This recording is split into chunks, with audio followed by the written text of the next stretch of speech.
సనత్ నగర్ నియోజకవర్గంలోని బన్సీలాల్పేట్ డివిజన్లో రేషన్ కార్డులు, సీఎంఆర్ఎఫ్ చెక్కులు పంపిణీ చేస్తున్నట్లు టీపీసీసీ ఉపాధ్యక్షురాలు కోట నీలిమ చెప్పారు.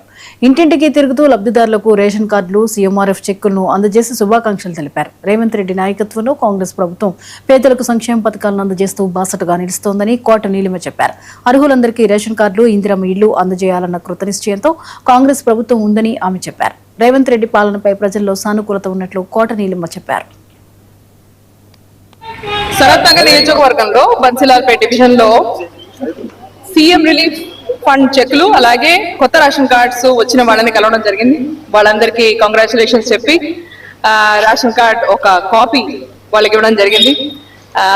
ఎంతో సంతోషంగా రేవంత్ అని అందరూ ఆశీర్వదిస్తున్నారు. ఇక్కడ ప్రజలందరూ ప్రతి వీధికి ఎక్కడికి వెళ్ళినా సరే మహిళలు కానీ, వృద్ధులు కానీ, పిల్లలు కానీ, యువకులు కానీ అందరూ రేవంత్ అని ఆశీర్వదిస్తూ ఇలాగే మాకు అన్ని సమకూర్చేటట్టు మా జీవితాలు బంగారంగా తీర్చిదిద్దేటట్టు ఆయన పని చేస్తూ ఉండాలి అని అనుకుంటున్నాను.